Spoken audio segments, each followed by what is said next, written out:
Duggan, he's just going to hoist it down the sideline one-on-one, and it's caught! Touchdown, there's a flag thrown at the line of scrimmage. Does Savion Williams have an icing on the cake touchdown?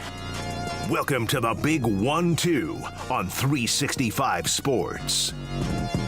Howard throws it down the field. On target, Kane Warner.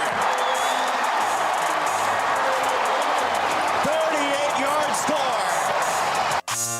Now here's Paul Catalina. Alongside Jacob Wilson, Roy Ogletree had a family obligation. His sister's getting her Baylor ring tonight.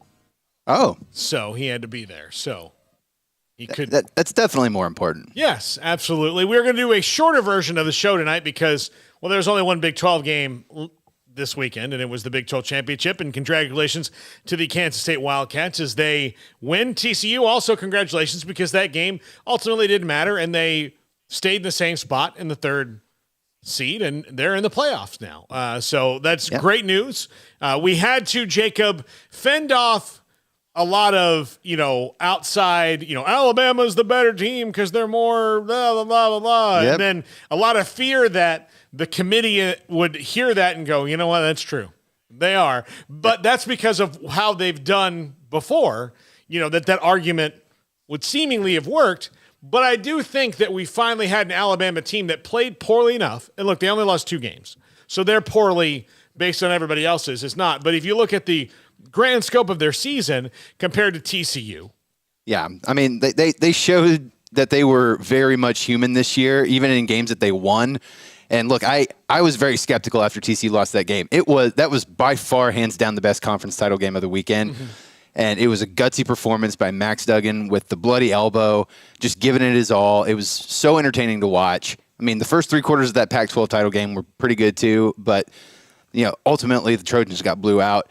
And look, Alabama, getting back to them, I tweeted out a gif of Zach Galifianakis in The Hangover, just all the numbers going all around because I thought that's what the CFP was, the committee was doing by trying to justify getting Alabama in the playoff. But ultimately, they watched that game. They realized it's one loss for TCU, and they have been really, really good all season long. Yeah, the other thing that I think, I don't know if it hurt Alabama or they hurt it, but Nick Saban's little media tour was really, in my opinion, beneath him. Yeah. Like he shouldn't have said a word about it, in my opinion, and just been like, look, we're Alabama. They put us in, you know why. Yeah. We've earned it over this time. That's why. We were here because just don't say anything. But saying that like the Vegas odds would be in their favor, which they would. But I'll tell you this, if you want to break down who would win the game over any of these 4 teams, I don't think this is the year that Nick Saban wants to make that argument, given the prodigious amount of penalties and stupid decisions his team made throughout the year. So I don't know, I don't know if that's true, that they're better than any of these other 4 teams. Like, they can hang with anybody, they're Alabama. But to say that, we're better right now than these 4 teams, I don't know if this is the team that you want to do that with just based on recruiting rankings and things like that, because this team did not hit their potential. Yeah, and I think that they would have had another thing to answer to if they'd put Alabama in that, even though Hendon Hooker got hurt, they still lost to Tennessee. And if you look at, you got to split hairs. They both have 2 losses, Alabama and Tennessee. But the one loss that matters of those 4 losses between the 2 of them is the head-to-head matchup, and Tennessee won that. And look, they are not the team that they were midseason because they're banged up, they're battered. They had that bad loss against South Carolina. But ultimately, head-to-head has to count for something at some point, right? Yeah, exactly. And look, that's why Michigan and Ohio State aren't playing in the first round of the playoffs, because that would be silly, and it would negate everything that Michigan just did, beating Ohio State and winning the conference title, only to have to turn around and play them again because Ohio State fell backwards into it because USC lost. Now, on TCU's part, and we will get to Kansas State in a second, on TCU's part, they're absolutely deserving to be there. They lost by 3 points to a team that already played, on a neutral site. I mean, it was just amazingly, great game, and shows you what the conference was all year. Also highlighting how tough it was to win in the conference compared to maybe some of the others week in and week out. Because I don't think you had TCU didn't have a gimme at all. Even Iowa State, who they blew out, they didn't have a gimme in conference the whole year long. No. K-State, blew out 2 teams, but they weren't going in thinking those were going to be gimmies, against Oklahoma State and Baylor. So TCU is right where they need to be.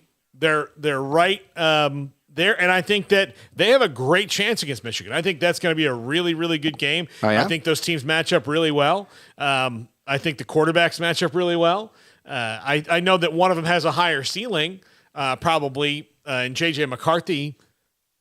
Well, I mean, I think that, but I'm not putting anything past Max Duggan. I mean, that dude was a Heisman finalist, just announced about an hour ago. Left it all out there. I got to ask, because based on the performances of the 2 front runners, him, Max Duggan, and Caleb Williams, it was kind of understood that as long as Caleb Williams doesn't screw this up majorly, the award is his. And look, they both lost, but I think they lost in different ways. Caleb Williams got noticeably hurt. He was hobbling around there in that second half, and Utah just really pulled away. But it was a much different effort with TCU. Look, it was heartbreaking that they didn't get that touchdown in overtime, and it was clear that Max Duggan, he was just putting it all out there. I don't know. Perhaps I was just too focused on that game and too focused on the moment because of how good it was. But I think Max Duggan, he should definitely be tighter in that Heisman finalist race, because I think he had a better weekend than Caleb Williams did. I think so. I think it should be really close. I think it should be, and I will accept any argument you make for either one of them. Seeing as I don't have a Heisman vote, and I don't think this is a year where something egregious could happen. This is not a Gina Toretta wins over Marshall Faulk year, or Ndamukong Suh gets, is in it, but we acknowledge that you're a good player, but you don't play a position that we understand. Yeah, Charlie Warfel can thank the voters that way in that particular criteria as well. Look, I'll tell you about Danny. No, I think Danny Werfel. Werfel. I think Danny Werfel kind of, I don't know. Danny Werfel was really good. Really good. I can't remember who the finalists were around him. You're going to have to look that up for me real quick, but I think Danny Werfel deserved it. And look, I was a kid in Florida at the time, and as anybody who watches this show knows, I have no love lost for that university. So when they're sad, I'm happy. I'm that mean. But and I have a ton of friends that went there, and I had a great times when I would go hang out with them. But it's a great place to go watch a game. Don't know why they wear jean shorts in such a humid climate, but all that. But I do think Danny Werfel was the best player. Fair enough. I was 5 years old. Yeah. So I guess I don't know what I'm talking about there. No, I mean, look, there could be. I mean, I know the worst thing that people do, I think, to Heisman winners is project them out to the NFL when really most of them don't translate. Like, it's just not been that kind of award. The reason I brought him up is because Orlando Pace was actually was actually in that Heisman finalist, and he's an offensive lineman. It seems preposterous to give that award to an O lineman, but he ended up having a Hall of Fame career, arguably the greatest one of all time. Well, and look, I do like you've kind of turned my own argument against me, but yeah, I think Orlando Pace should have gotten a lot more heat in that. That's why that name popped in my head. Yeah. No, and look, Danny Werfel threw a ton of touchdown passes. Steve's that the fun and gun that they called it at Florida was the Steve Spurrier's offense. Yeah. So that was kind of that was the world's real introduction to that with Danny Werfel. That was the team that's kind of put Steve and those guys on the map early on in his tenure there with the Gators. But yeah, I mean, I think Max deserves it. I think if he wins the award, there's no argument you can make that he shouldn't have won it. If Caleb wins the award, there's no argument you can make he should have. It just depends on people's personal tastes. And look, you can make arguments for Stetson Bennett and C.J. Stroud to a lesser extent too, but I do think that those two, Caleb and Max, that's what we're talking about. They've here. Definitely separated themselves from the pack. And I wonder how other coaches not named Lincoln Riley feel about Caleb Williams, simply because there are a lot of talented young men out there who are trying to play quarterback at the next level, and they're watching him. He is special. He is gifted, but he's kind of got that Patrick Mahomes thing where younger players are watching him and trying to imitate him. And unless you are just God-given, next level ability, you're not going to be able to play like that and have success because No. he flings it around so erratically and so aggressively, and it's fun to watch. I love it. And we get one more year of him in college football too. So I can't wait for his draft cycle where a team's going to be firing a coach going, oh my God, here we go. Because he'll be the first pick in the draft. Like the whoever has the first pick will, as soon as the season's over, say, like, we're taking Caleb Williams. Yeah. Like, we're taking Caleb Williams. Caleb, hey, don't get hurt doing anything. Don't pull your hamstring again. Like, please, you are going to be a, Las Vegas it's Raider going to be or fun. it's gonna be. It's going to be fun to see who tanks next year in the NFL, Paul. Yeah. Oh, I mean, there's going to be and he's the most legit. There's not a guy, even though I like Bryce Young a lot, I like CJ Stroud a lot, there's not a guy in college football right now, this season or the last few years, that I think is tank worthy. No. Caleb Williams, He just might be. he's probably tank worthy there. Let's talk about K-State before we go to the break here. Why Jacob. not? The Big 12 conference champions here on the Big One too. Yeah. If this was a 12-team playoff year, I would not want them at all. No. I would feel them in Utah. I would be like, you know what? The way that they play, how physical they are, like, that's not who I want in the first round of the playoffs. Give them a couple weeks to, I mean, they got hot in that game against Oklahoma State, and then they were just an unstoppable forest fire, just burning through every opponent that they saw the entire rest of the season. And look, they found TCU in the conference title game there, and it was definitely a very entertaining game. But ultimately, I mean, when a conference title game goes to overtime, and it, for reasons where it's a good game, there's offensive plays being made, there's defensive plays being made. You got the playmakers, Deuce Vaughn and on the Wildcat side and Max Duggan on the Horned Frog side. Everyone is contributing to the excitement of the action going on. It just, they are peaking at the right time. Unfortunately, it just happens to be after they have 3 losses on their resume. Yeah. I think their prospects for next year are really good. I think there's a great chance that Deuce Vaughn is back. I think there's a great chance that Malik Knowles is back. We know Will Howard's going to be back. They're going to lose some people off that defense, but I trust Chris Kleiman to reload on that side. Mm-hmm. And I think that in the transfer portal era, there's now maybe some better players they can get. Maybe they don't have to get so many diamonds in the rough at Kansas State to come to Manhattan just based on, hey, I want to go play there.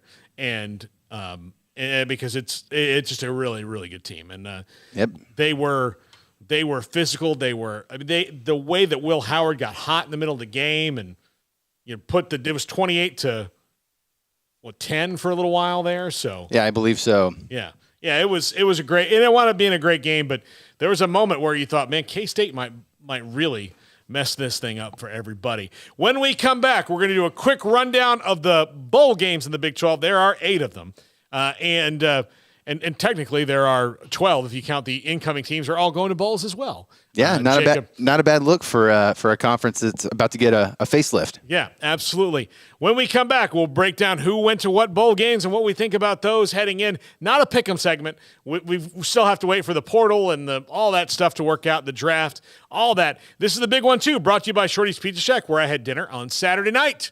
Then it was fantastic. Love Shorty's Pizza Shack. You should go there and experience true bliss. This is the big one too on 365 Sports. Shorty's Pizza Shack at 12th and Bagby is a homegrown, locally owned pizza place that's out of this world. Everything from the dough, the sauce, the sausage topping is made fresh in-house. Not to mention the amazing pizza pillows, the chicken wings are to die for. Try the Sikkim sauce, chili cheese fries or tots, plus great specials on food and drink every single day. Shorty's is also the perfect spot to watch the game with your friends. Shorty's Pizza Shack at 12th and Bagby. Tell them Paul sent you by. From the first workout to the last practice, sports is an incredible challenge. Hi, this is Dan Ingham with the First National Bank of Central Texas, and we're proud to support each athlete, every parent, and our educators. From families, small businesses, to the biggest industry, we're here to help. With remarkable products like First Free Checking, we've got banking ideas that fuel big dreams. The First National Bank of Central Texas. Familiar faces making local decisions. Member FDIC, Equal Housing Lender. Born in Waco, Brotherwell Brewing exists to serve the Central Texas community with locally crafted beer of the highest quality. They want to bring Central Texas closer to the brewing experience so everyone can enjoy well-made beer as much as they do. For 2.5 years, they've been bringing high-quality beer to Central Texas at their location on Bridge Street in East Waco. Brotherwell Brewing believes in community and bringing people together to enjoy products made in their community. So for your game day, whether it's a tailgate or at home, stop by Brotherwell Brewing for high-quality craft beer made right here in Central Texas, 400 East Bridge Street, and check them out online at brotherwell.com.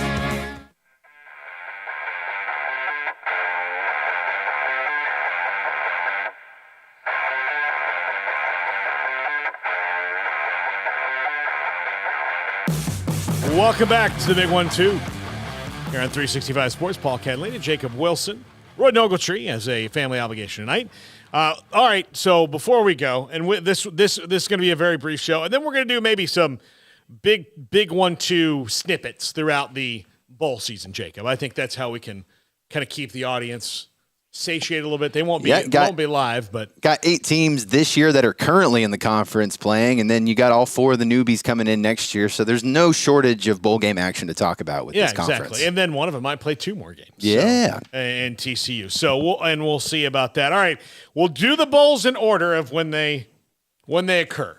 The first one, where we will be more than likely broadcasting live from on Thursday, December 22nd, Baylor and Air Force in the Lockheed Martin Armed Forces Bowl at Amon Carter Stadium in Fort Worth. So Baylor has to go play a bowl game in their biggest rival stadium, which I know is a very sour taste to their fans. Baylor fans are definitely feeling some kind of a sting. It's a bit of a slap in the face. And there's 3 teams, being Texas Tech, Kansas, and Oklahoma, who, got better games than they did. And it's kind of, I don't want to say it's an indictment, but it's, it's a reflection on how well your team travels. And bowl games, they don't want to fly people out to Memphis or Orlando or Phoenix just to have, a sliver of their stadium filled up. They want it to be completely full. But on the personal note for me, the Armed Forces Bowl, my sister is currently a major in the Air Force, and guess where she graduated from?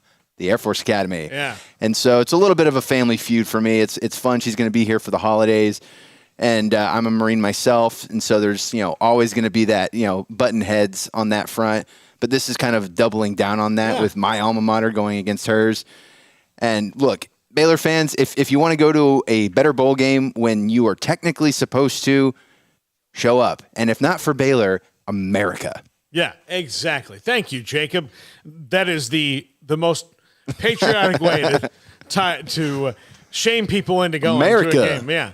But I do think, X's and O's wise, this is going to be a pretty good game, I think, because of just one, Air Force's style of play is going to shrink your possession time. Like, you're just not going to have as many opportunities to score. It's how they keep themselves in games. But and look, Air Force is good. They're a good team. Troy Calhoun's been there a long time. He's a fantastic coach. But this is one that Baylor should go in and win. Yeah, and they need. I think they need to. They definitely need to win the game. But I think one thing that Baylor has going for it is that this option style that the military academies run and that Georgia Tech ran for quite a while. When Georgia Tech ran it pretty much to perfection, what happened when they got to the bowl seasons? Like, they always got figured out. And I think it's because when you give defensive coordinators and coaches time to study this offense, they make adjustments, and they do it because they've got anywhere from 2 weeks to a month to prepare. And so Baylor has 15 practices. And so that combined with the fact that I think there's just more talent on Baylor's side, I think that should bode well for the Bears, but they have confused us in the past this year. And I'm assuming that Dave Aranda will be calling the defense himself because Ron Roberts has been let go. So, but we'll see what happens there.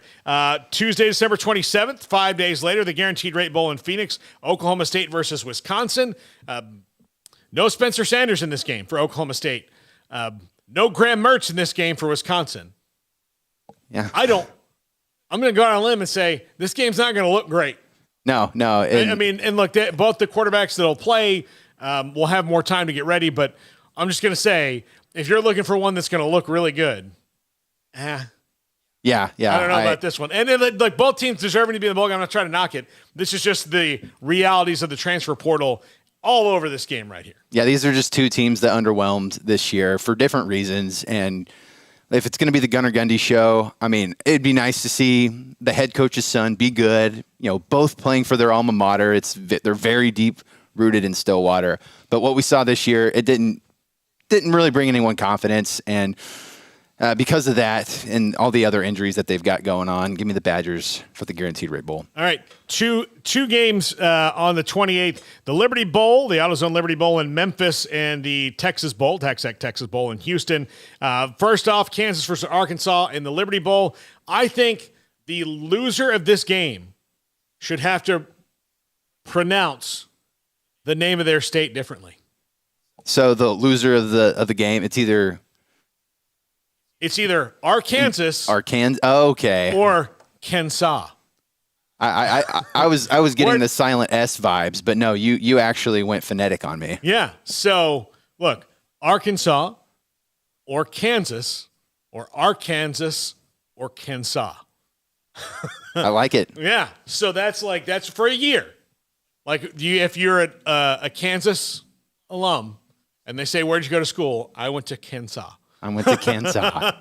or Arkansas, or I went to Arkansas. So, no, I say that this should be one of the better games. Both the quarterbacks are coming back next year, and Jalen Daniels and KJ Jefferson. They're both going to play in the game. Health, of course, the most important thing. But Kansas is going to be super pumped to be there. Arkansas is not a school that's been on a huge bowl streak. They need some momentum going into next year. So I think this will be a fantastic game. I think there'll be a lot of points scored in this one. I mean, it's a little bit of, not quite to the extent of Baylor Air Force, but I think for Arkansas, this is one that they really need to win because Kansas, they're happy to be there. And this is a great bowl for Kansas to be at. But Arkansas, they're this team that's trending up slowly, not necessarily, like a rocket ship or anything like that. But look, if Arkansas doesn't find a way to beat Kansas, that might just, in the minds of the fan base, maybe the team, it might just set them back to be like, really? We couldn't beat this team that was in the dumps for years and limped their way to a bowl game. But no, it'll be a very entertaining game. Both these quarterbacks are very exciting to watch, both athletic. And that's one that I'm looking forward to as well. Yeah. Texas Tech versus Ole Miss in the Texas Bowl. Again, everybody, this will be one of the better games because most of the teams will be intact. Everybody's going to lose their portal players, but the key players of everybody, will be their health notwithstanding. The great coaching matchup, Joey McGuire against Lane Kiffin. Joey McGuire missed Lane Kiffin last year when Baylor played in the Sugar Bowl because he was already off to Texas Tech. So this will be interesting. Ole Miss runs the ball a lot more, but that's because they have like 100 good running backs. What is the injury status of Baron Morton right now? Do we know? I don't know, but I think Tyler Shuck played well enough down the stretch, so where it's not a big deal. I think that he'll probably be more available than he was down the stretch for Texas Tech in that bowl game. I agree, but I'm definitely more excited if Baron Morton gets it together and plays. But either way, Tyler Shuck, he's definitely earned some playing time there. Yeah, the Cheez-It Bowl on the Wednesday, December 29th. Are you excited about this one? Finally getting to talk about the Knowles on the big one too. Yeah, no, I'm fired up. So I'll tell you this: Oklahoma is 6-1 against Florida State in their all-time series.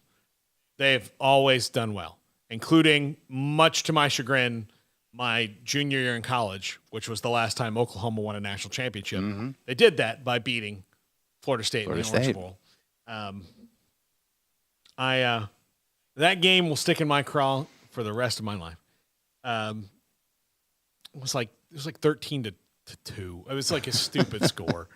But then a few years ago, Florida State and Oklahoma had a home and home, and my friends came in and we went up to Norman, and I went to that game. Christian Ponder was playing quarterback for Florida State at the time. I believe it was Bobby Bowden's last year or Jimbo's first. I can't remember, but Florida State went right down the field and scored, and then didn't score again. So, and then they played a great game in Tallahassee the next year. E.J. Manuel was the quarterback then. But Florida State wound up losing. So, for me, as a fan, vengeance shall be mine. I mean, you should. And the way that both these two teams played this year, there's not a comparison. There really isn't. But again, it's a bowl game. You never know what's going to happen. Florida State's going to have a lot less transfers than Oklahoma will, I think. Oklahoma's still in that, Brent Venables finding who his team's going to be. Mike Norvell has turned a corner there. If Florida State does not win this game comfortably in the fourth quarter, which it should be good most of the time, they've got a great offense at Oklahoma. But I don't know if Oklahoma can do anything about the three running backs that Florida State will roll out there, or they can cover Johnny Wilson and Micah Pittman. So I don't know.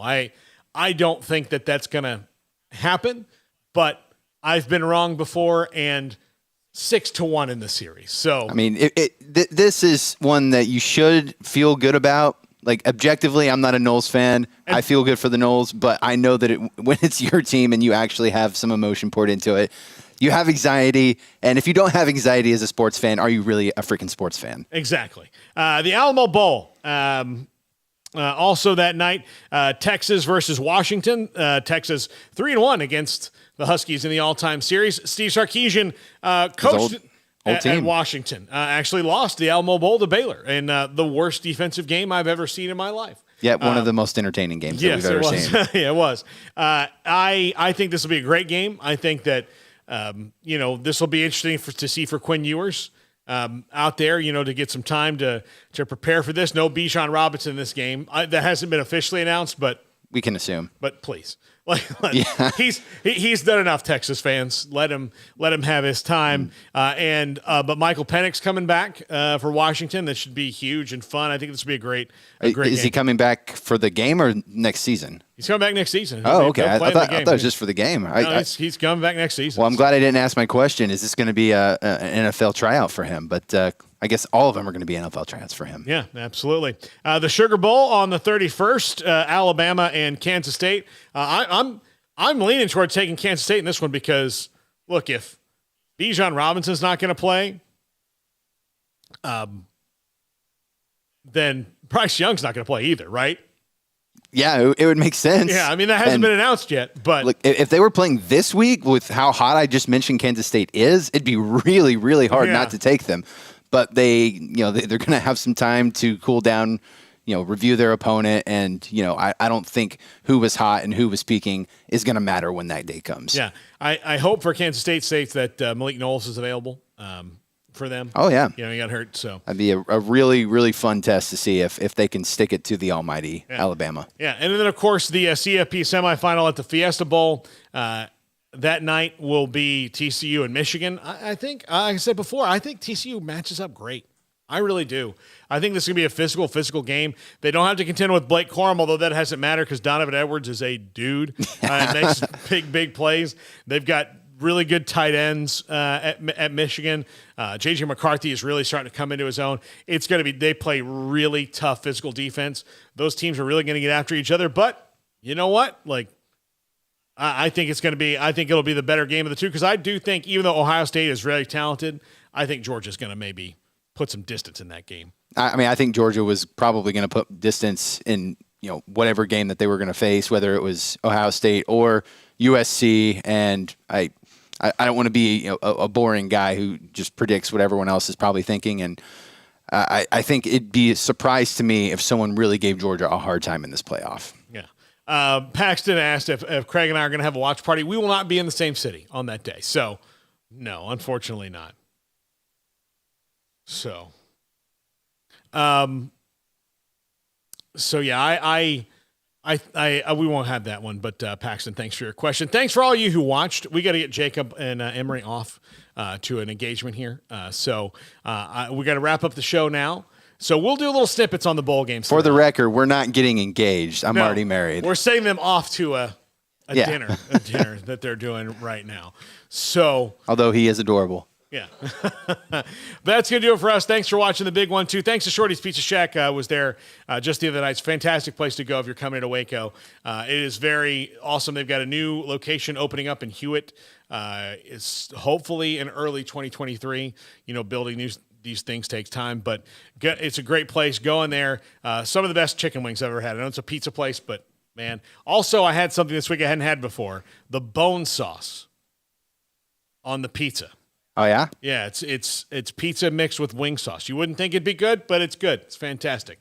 Yeah. Bone sauce. People didn't think spicy ketchup would be good either, and look where we are now. Exactly. So they're innovators at Shorty's Pizza Shack. That's going to do it for us. Have a great night, everybody.